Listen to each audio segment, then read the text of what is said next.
dalam masa yang sama mempertahankan keimanan yang ada pada para sahabat yang telah menganut agama Islam. Jadi pada 27 hari bulan Safar itu Nabi SAW keluar daripada rumahnya bersama dengan bapa mertuanya, merangkap sahabat yang terbaik iaitu Sayyidina Abu Bakar As-Siddiq radhiyallahu anhu menuju ke Gua Thur. Daripada rumah Nabi tidak terus keluar. Sebab apa? Tidak terus keluar daripada Makkahul Mukarramah, kerana pada masa tersebut setelah dicapai kata keputusan nak tangkap Nabi, nak bunuh Nabi, maka sekatan dibuat sekeliling Kota Mekah. Semua jalan utama khususnya diadakan sekatan sebab nak tangkap Muhammad. Lalu strategi yang dilakukan oleh Rasulullah tidak terus keluar daripada Mekah, melainkan Nabi pergi ke Gua Thur. Dan Nabi berada di Gua Thur selama 3 malam. 3 malam Nabi berada di sana. Ini strategi dalam melaksanakan kerja dakwah. Jadi Nabi tak terus keluar sebab tahu sekatan telah ada sekeliling Kota Mekah. Jadi berada di sana selama 3 malam. Kemudian pada malam yang ketiga telah baru Nabi meneruskan perjalanan. Dalam peristiwa hijrah ini Nabi dibawa oleh pemandu perjalanan. Pemandu perjalanan ini namanya Abdullah bin Uraiqid. Abdullah bin Uraiqid ini bukan Islam, tetapi bila mana ada kebaikan dia membantu Nabi SAW, maka tidak ada halangan untuk bersama dengan dia. Tidak mengancam Nabi SAW. Cuma tugas dia bawa Nabi keluar daripada Mekah menuju ke Madinatul Munawwarah. Jadi selama 3 hari Nabi berada di Gua Thur. Pada malam yang ketiga Nabi meneruskan perjalanan dan tidak terus menuju ke Madinah, melainkan Nabi pergi ke Quba. Nabi pergi ke Quba dan sampai di Quba itu pada tarikh 8 Rabiul Awal. Tarikh 8 Rabiul Awal. Dan Nabi berada di Quba itu selama 5 hari. Dan disitulah Nabi membina masjid yang pertama di dalam Islam yang dinamakan sebagai Masjid Quba. Masjid Quba ni janganlah tuan-tuan anggap seperti mana yang ada sekarang tu. Waktu tu Simin apa tak ada lah. Waktu tu dibina asasnya dengan batang-batang tamar, pelepah tamar. Yang ada tu setelah mana berubah pemerintahan. Buatlah penambahbaikan di sini dan sebagainya. Kena faham macam tu. Jangan pula 5 hari mana cukup masa Ustaz. Jangan faham macam tu. Jadi Rasulullah berada di situ selama 5 hari. Dan Rasulullah baru meneruskan perjalanan masuk ke Yathrib. Sebelum nama Madinah namanya Yathrib.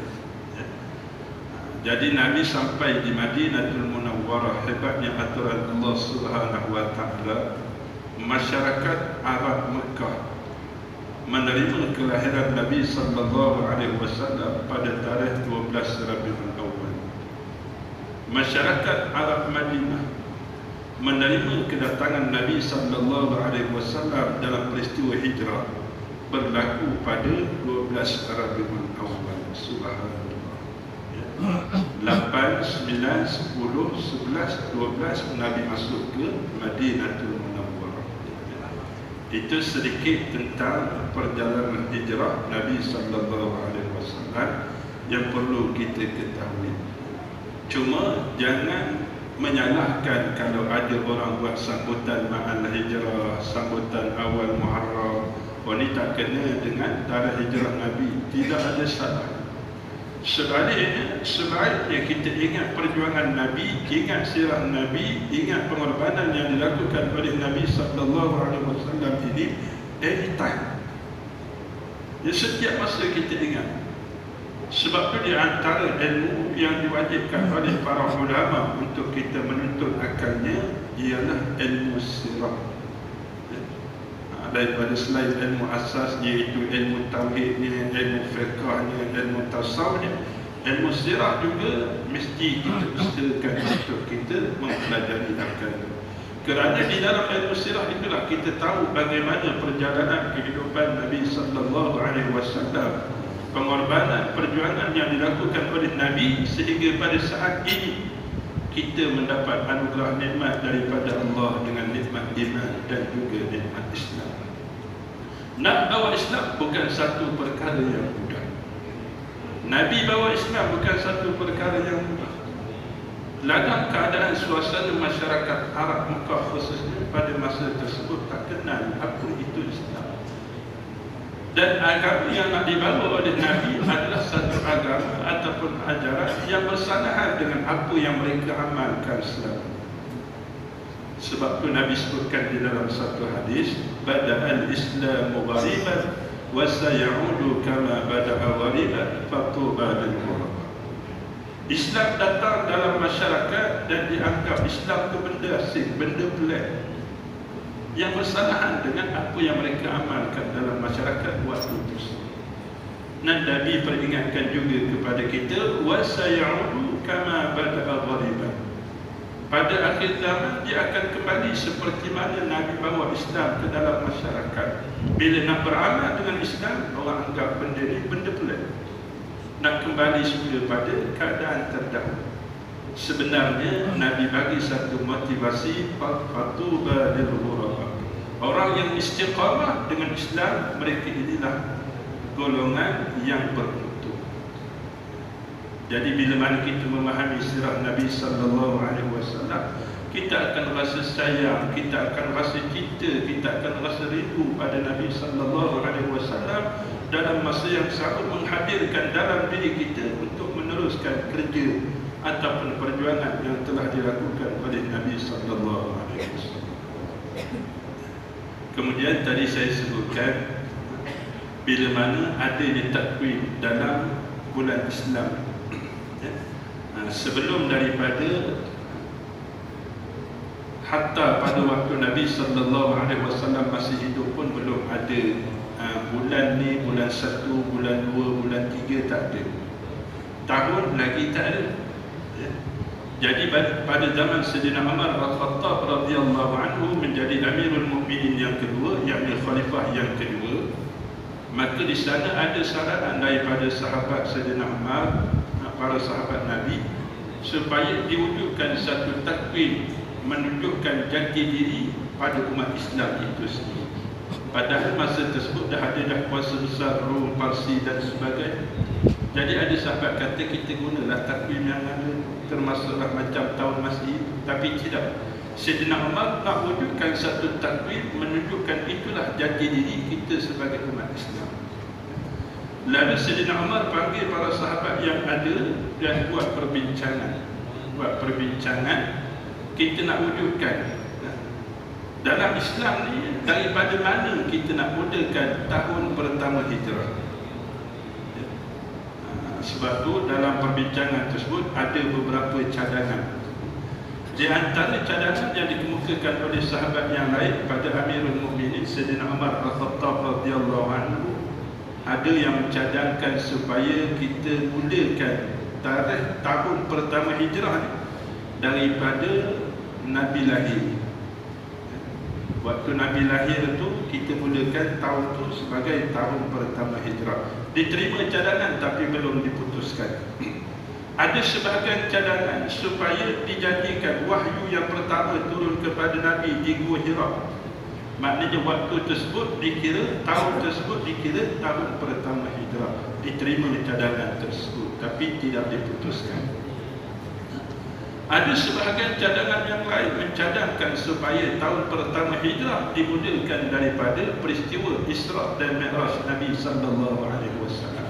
Waktu berlaku peristiwa Isra' dan Mi'raj Nabi, maka tahun itu kita kira sebagai tahun pertama hijrah. Dan ada sebahagian cadangan sahabat menjadikan tahun Nabi berhijrah yang berlaku pada 27 Safar tadi dikira tahun itu sebagai tahun pertama hijrah.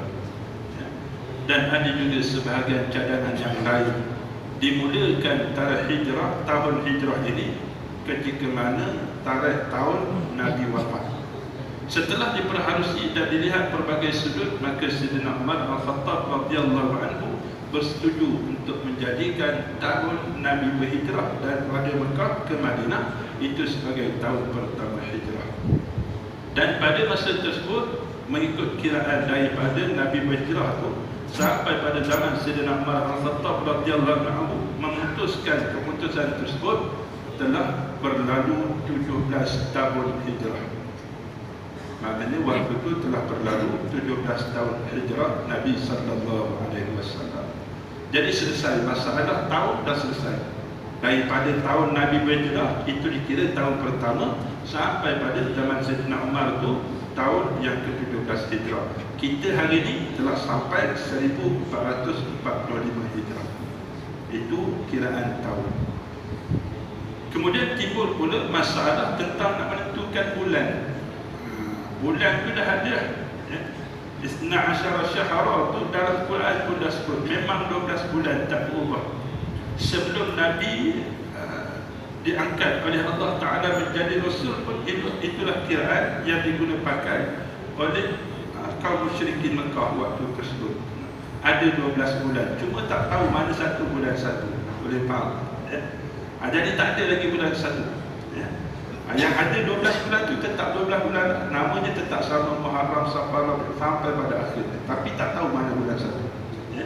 Jadi buat perbincangan lagi, ada sebahagian sahabat mencadangkan supaya dijadikan bulan Syaban sebagai bulan satu, diambil kira sebab-sebab tertentu.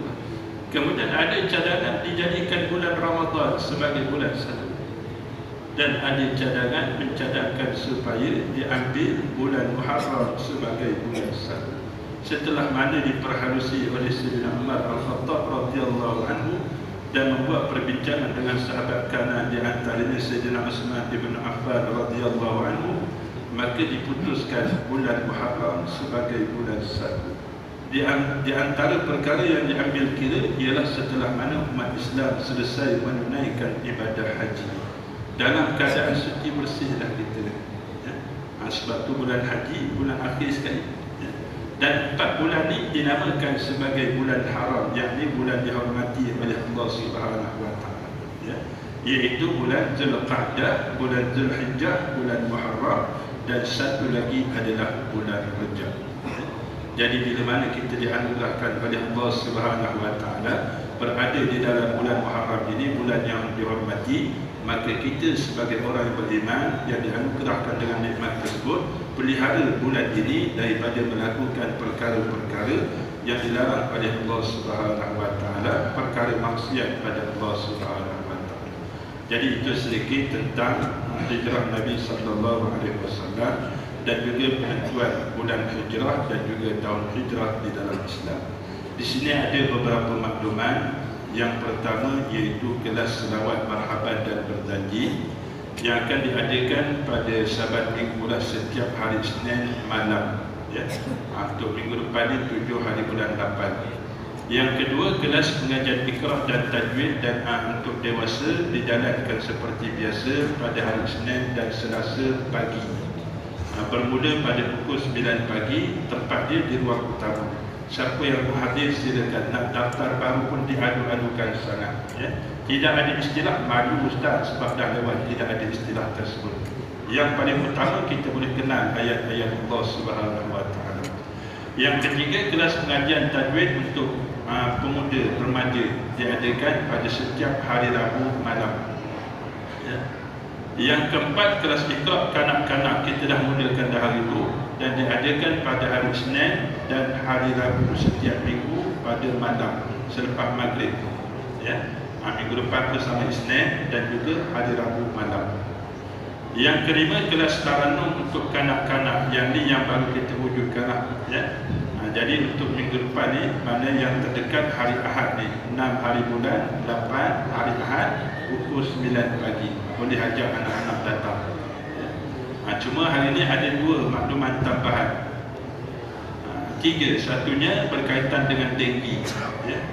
Jadi pihak kesihatan Hulu Lanang dan juga dengan kerjasama PAJ minta supaya dipelihara kebersihan di sekeliling kita. Kalau ada tabung-tabung ataupun ada tempat pembiakan nyamuk tu, minta jaga dia dulu, jangan sampai membiak